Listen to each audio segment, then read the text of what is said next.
제가 어렸을 때는 머리를 깎으려면 반드시 이발소에 갔습니다. 미장원은 남자가 갈 수 없는 곳이었기 때문에 갈 엄두도 못 내었습니다.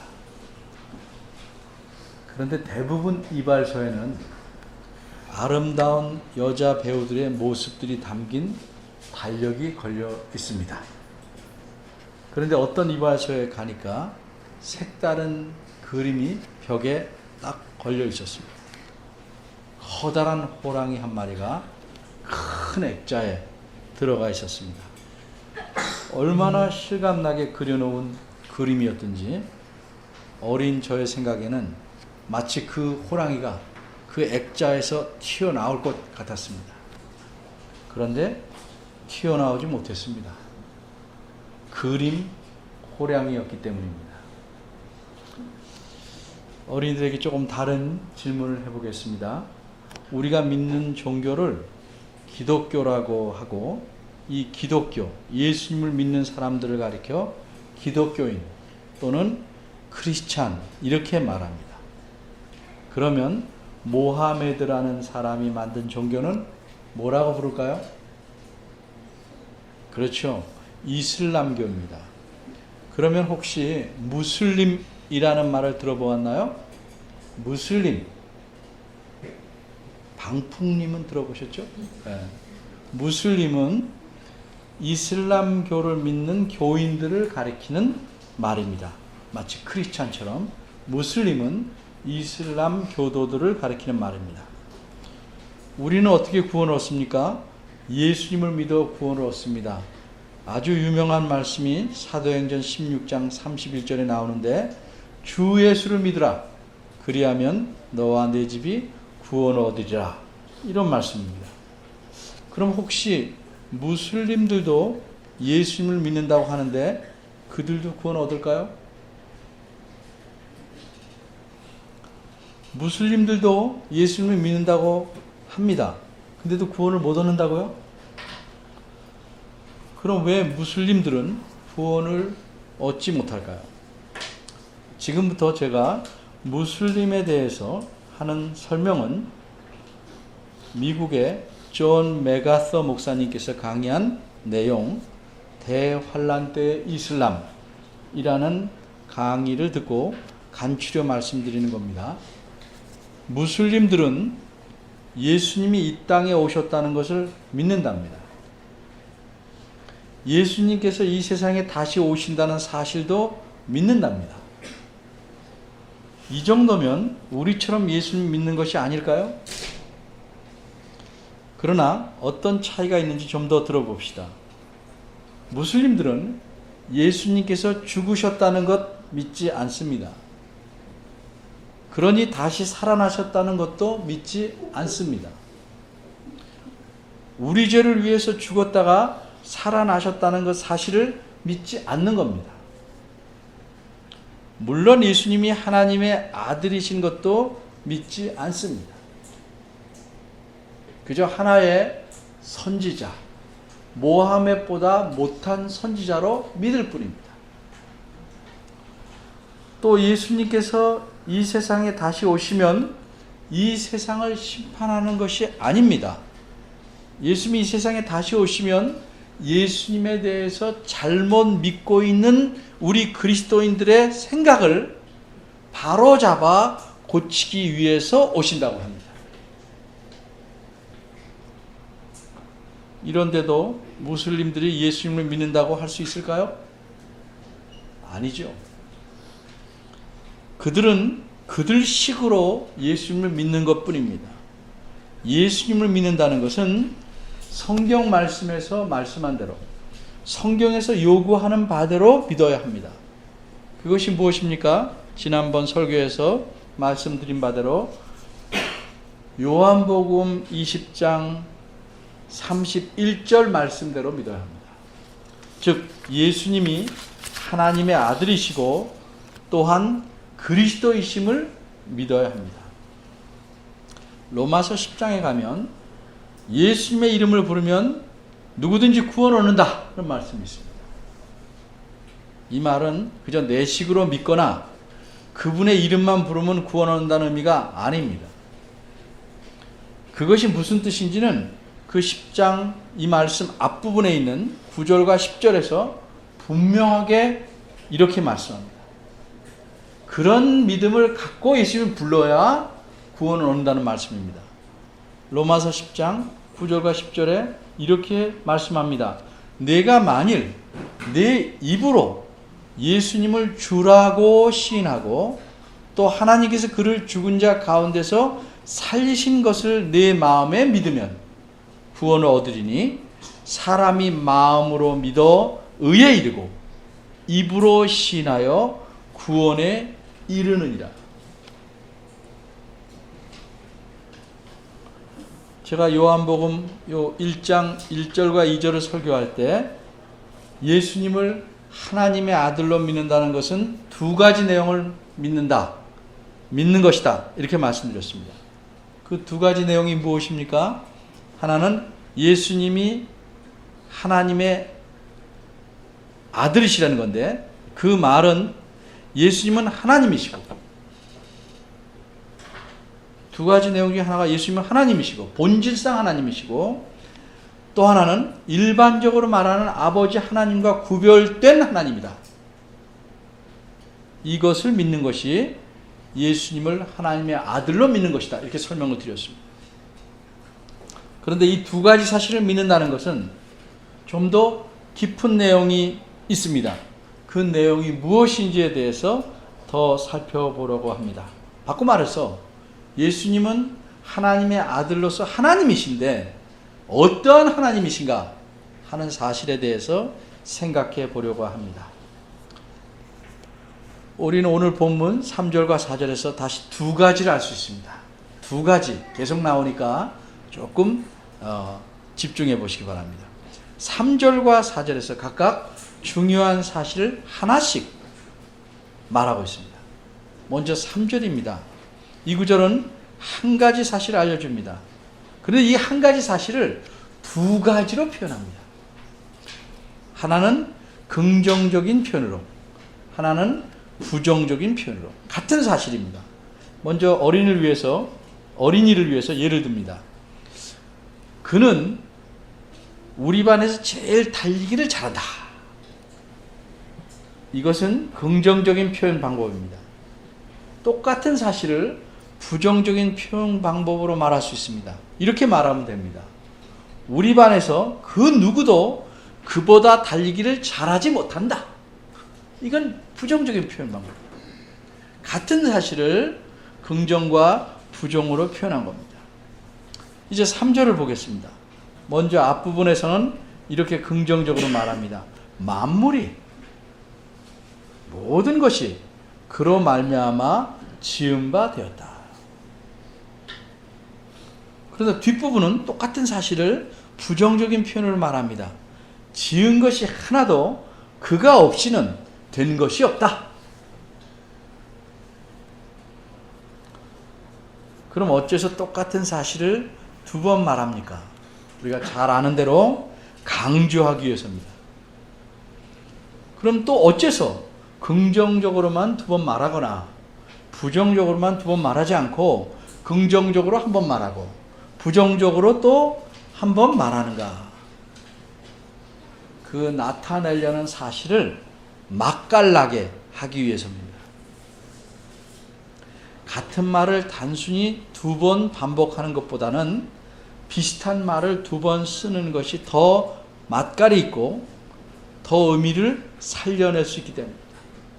또 긍정으로 부정으로 말하면 그 포함하는 의미가 굉장히 커지고 튼튼해집니다. 예를 들어서 동그라미를 2개 그려라 이렇게 말하면 빨강색으로만 2개 그릴 수도 있겠습니다.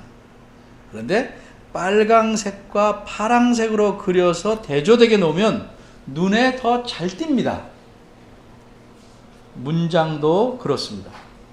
이렇게 강조해서 드러내려는 사실이 무엇입니까? 우리 읽으면 잘 알 수 있듯이 예수님은 모든 만물을 지으신 창조자라는 사실입니다. 그러므로 예수님이 하나님이시다, 하나님의 아들이시다는 것은 단순히 이분이 신이시다, 사람들의 존경과 경배를 받는 신이시다, 이 정도의 의미가 아니고 사람은 물론이고 세상의 모든 것들을 지으신 전능하신 창조주다 하는 사실입니다. 그런데 이 사실은 구약 창세기 1장 창조를 말한 곳에서는 나타나지 않았던 면입니다. 이처럼 성경의 어떤 사실이 후에 자세히 드러나는 것을 계시의 발전이라고 말합니다. 어린아이들도 같은 사람인데 2차 성징이 수염이나 이런 것들이 나타나지 않다가 크면 저 말짱한 얼굴에서 수염도 나고 다른 것도 울긋불긋 나는 것과 같습니다. 창세기 1장에서는 이런 게 전혀 없다가 뒤에 가니까 그런 사실이 꽃피듯이 더 새롭게 드러납니다. 성경은 이런 식으로 기록되어 있는 것입니다. 4절입니다. 여기서 또 우리가 알 수 있는 중요한 한 가지 사실은 무엇입니까? 4절은 이렇게 말씀합니다. 그 안에 생명이 있었다. 여기서 그는 누굽니까? 그 앞에 나온 말씀을 가리킵니다. 말씀? 근데 왜 그라고 그랬는가? 말씀을 그라고 한 것은 기록자가 말씀을 단지 그냥 말하는 말이 아니고 예수님이시라는 사실을 알고 그렇게 표현한 것이기 때문에 그렇습니다. 그럼 그 안에 생명이 있었다는 것은 무슨 뜻인가? 이것은 다른 누군가 그분에게, 예수님에게 생명을 넣어주셨다는 뜻이 아닙니다. 이것은 그분 안에, 예수님 자신 안에 이미 생명이 있었다는 뜻입니다. 여기 있었다는 낱말은 1절에서 태초에 말씀이 계시니라고 할 때 그 계셨다는 말과 똑같은 원어의 낱말이고 같은 의미입니다. 예수님은 하나님께서 세상을 지으실 때 아버지 하나님에게로부터 생명을 받으신 것이 아닙니다. 그러면 예수님은 창조된 분입니다. 예수님은 창조된 분이 아니고 예수님이 창조하신 하나님이십니다. 예수님이 이미 세상이 창조되기 이전부터 생명을 갖고 계셨습니다. 그러기에 예수님은 태초에 모든 지은 것들에게 생명을 주실 수 있었던 것입니다. 예수님은 언제부터 생명이 있으셨습니까? 창조 이전부터. 모든 것들은 창조 때부터 생명이 있기 시작했지만 예수님은 그 이전부터 생명을 이미 갖고 계셨습니다. 좀 어려운 말로 이미 존재하셨습니다. 창조 이전을 무엇이라고 부른다고 제가 설명했습니까? 창조 이전을 뭐라고 표현한다고요? 영원. 세상이 끝난 다음, 시간이 멈춘 다음은 또 뭐라고 표현합니까? 묘사합니까? 역시 영원. 창조 때부터 세상 끝날 때까지를 우리가 역사라고 말하는 역사. 역사 이전, 그니 영원, 구분하기 위해서 영원 전, 그 이유는 영원 후 이렇게 말합니다. 예수님은 영원 전부터 이미 스스로 생명을 갖고 계셨습니다.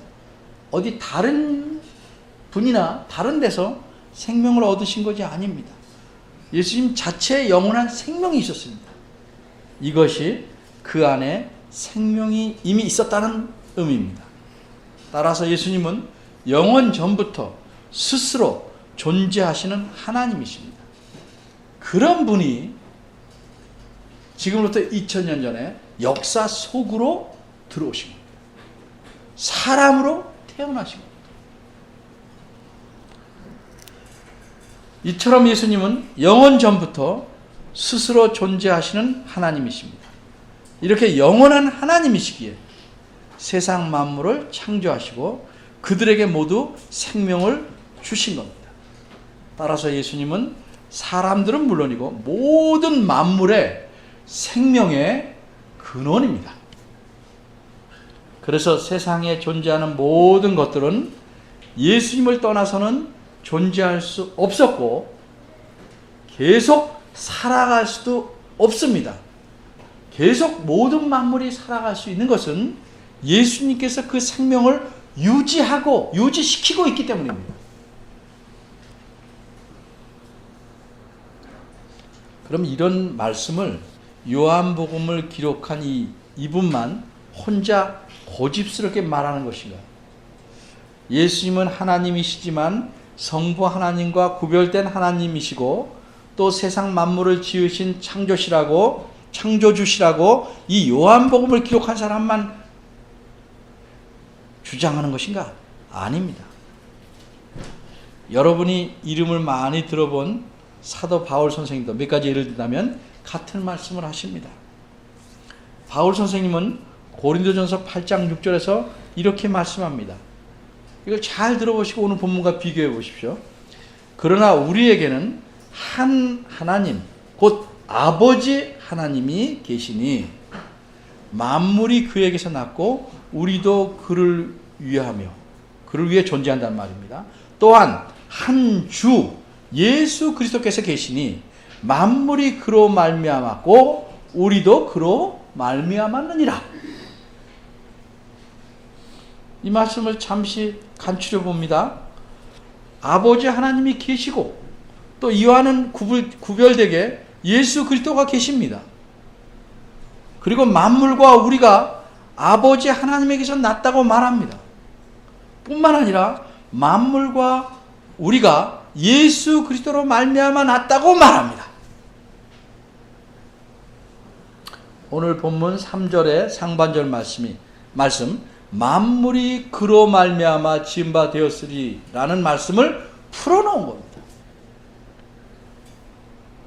아버지 하나님께서 만물을 창조하시되 아들이신 예수 그리스도로 말미암아 창조하셨다는 말씀입니다.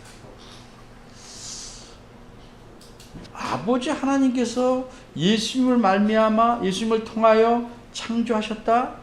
그 구체적인 방법이나 과정이 어떤 것인지는 성경이 말하지 않는 이상 더 이상 알 수가 없습니다.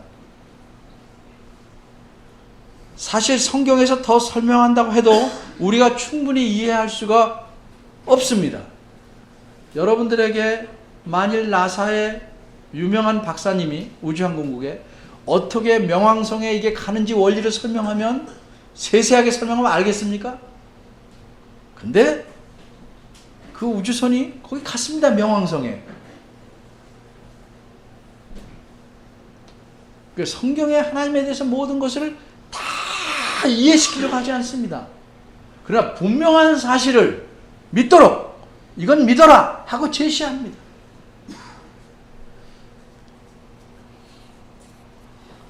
우리가 분명히 알아야 될 사실은 예수 그리스도께서도 하나님이시고 그러나 성부 아버지 하나님과 구별된 하나님이시고 이분이 하나님이시기에 따라서 세상 만물을 창조하셨다는 사실입니다.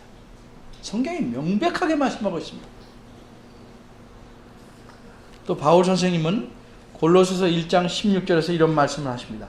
만물이 즉 예수 그리스도에게 창조되되 하늘과 땅에서 보이는 것들과 보이지 않는 것들과 혹은 보좌들이나 주관들이나 정사들이나 권세들이나 만물이 다 그로 말미암고 그를 위하여 창조되었고.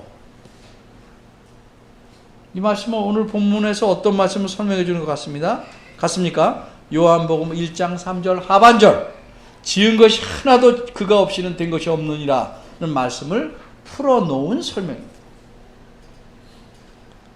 게다가 바울 선생님은 뭐라고 말씀합니까? 모든 만물이 예수 그리스도를 위하여 창조되었다고 말씀합니다. 이 세상 만물이 존재하는 목적이 무엇인지도 알려주는 것입니다. 이뿐만 아닙니다. 히브리서 1장 2절 후반절은 매우 분명하게 이렇게 말합니다. 아버지 하나님께서 저 아들 하나님으로 말미암아 모든 세계를 지으셨느니라. 그럼 이렇게 지어만 놓으시고 그 다음에는 세상 모든 만물에서 저절로 돌아가도록 손을 떼고 계신가요? 히브리서 1장 3절 중간에 이렇게 말씀합니다. 그의 능력, 예수 그리스도의 능력의 말씀으로 만물을 붙드시며, 무슨 뜻입니까?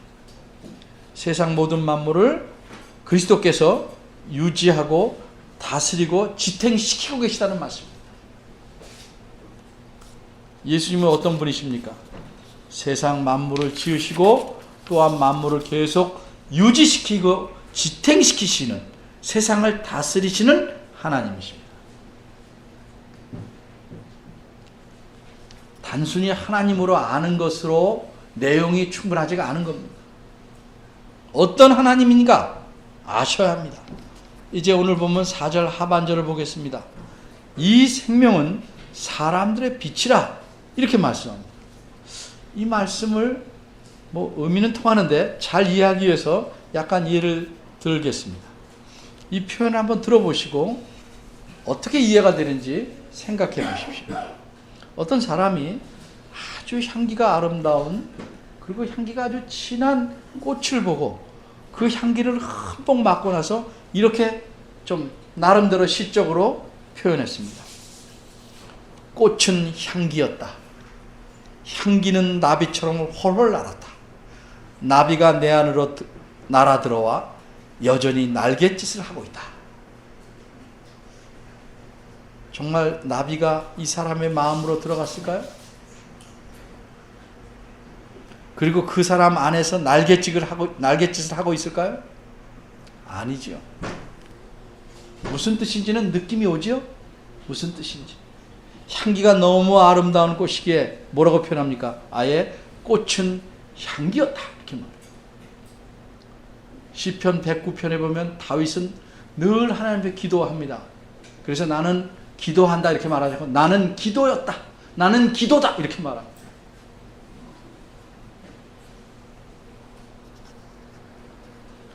그리고 꽃향기가 이리저리 퍼지는 것을 보고 뭐라고 표현했습니까? 향기는 나비처럼 헐헐 날았다.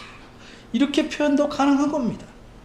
그리고 그 꽃향기를 내가 깊이 들여 마시고 나니까 내 마음에도 향기가 가득한 느낌을 내 안에 들어와 날갯짓하는 나비로 묘사할 수 있는 것이죠. 저거 설명하니까 설명하기 전부터 아셨겠지만 설명하니까 어렵지 않죠? 대답이 없어요. 예. 오늘 4절 하반절, 이 생명은 사람들의 빛이라. 이것도 방금 전에 그 시적인 표현처럼 비유적으로 이해해야 합니다. 예수님께서 사람들은 물론 모든 만물에게 생명을 주신 창조자시므로 그 점을 강조하기 위해서 예수님을 아예 생명이다, 이 생명이다 이렇게 표현한 겁니다. 그런데 예수님을 가리켜 사람들의 빛이라고 한 것은 빛이 사람들이 살아가는데 꼭 필요한 것처럼 예수님은 사람들에게 꼭 필요한 분이라는 사실을 알려주는 겁니다. 예수님은 사람들이 알든 모르든 인정하든 인정하지 않든 간에 사람 모두에게 생명을 주신 분이고, 사람이 사람답게 살아가려면 반드시 빛처럼 그런 빛과 같은 분이라는 사실을 이 말씀으로 알려주는 겁니다. 오늘 본문 이후의 말씀을 살짝 훑어보기만 해도 5절부터 사람들은 어떻게 살아가는가? 빛이 없이 어둠 속에서 살아가고 있다고 말합니다. 사람들은 어둠 속에서 계속 살고 있습니다. 성경에서 어둠이라고 말할 때 일반적으로, 아닌 경우도 있지만 죽음이나 무지함, 죄, 하나님에게서 분리되어 있음을 나타내기 위해서 사용하는 것입니다. 여기서는 그런 의미입니다. 그러기에 이런 어둠 속에서 살아가는 모든 사람에게는 빛이 꼭 필요합니다.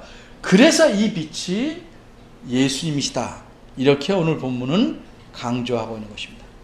오늘 3절과 4절은 두 가지 사실을 말합니다. 예수님은 모든 만물, 사람들을 포함하여 지으신 창조주시다. 예수님은 특별히 사람들에게 반드시 필요한 어둠의 생활을 정리하고 밝게 살 수 있는 꼭 필요한 분, 빛이다 하는 사실을 알려주십니다. 예수님은 그저 사람들이 드리는 이른바 제사밥이나 받아먹는 우상과 같은 사람들이 만들어낸, 깎아 세워놓은, 새겨놓은 그런 가짜 신이 아닙니다.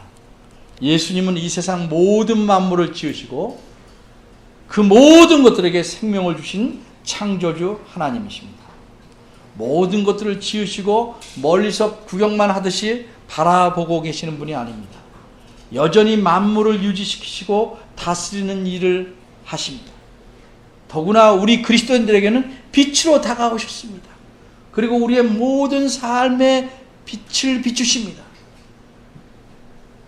그저 무능력해서 우리가 어려운 일을 당하고 힘든 일을 당할 때 미안하다, 도울 힘이 없구나, 이런 분이 아닙니다. 여러분이 그분을 의지하면 삶의 모든 문제에 있어서 도움을 얻고 그분의 능력을 얻을 수 있는, 그런 능력을 주실 수 있는 창조주 하나님이십니다. 이처럼 예수님은 지금도 살아 역사하시는 하나님이십니다. 우리 안에, 여러분 각자 안에, 각자 삶 안에 늘 함께 하시며 여러분의 삶을 빛으로 채우시는 하나님이십니다. 예수님은 그저 액자 속에 그려져 있고 튀어나올 수 없는 그림 호랑이가 아니십니다. 늘 우리가 빛이신 예수님 가운데서 더불어 사는 일에 감사하며 그분을 늘 의지해서 힘있게 살아가는 여러분이 되기를 바랍니다. 기도하겠습니다. 하나님, 참으로 은혜로우신 하나님, 저희가 하나님을 믿지만 그저 추상적으로 그냥 생각 속에서만 믿는 믿음이 아니기를 저희는 바랍니다. 우리 삶에는 아무 쓸모가 없고 그저 교회 와서 찬송하고 기도할 때만 겨우 찾는 하나님이 되지 않기를 바랍니다. 하나님은 그러신 분이 아닌데 우리 마음속에 하나님을 그런 분으로 여기고 살아가지 않는지 생각해 보게 하시옵소서. 늘 하나님이 우리와 함께 하시며 하나님이 전능하시고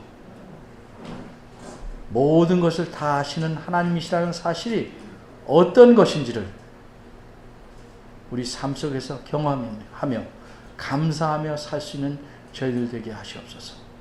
내가 마치 하나님을 위해서 살아 드리는 것처럼 건방지게 살지 않게 하시고 하나님께서 지으셨으므로 하나님을 위해서 모든 것을 감사하며 살아야 한다는 이 사실을 기억하며 사는 겸손한 하나님의 자녀들로 살아가도록 은혜 주시기를 바랍니다.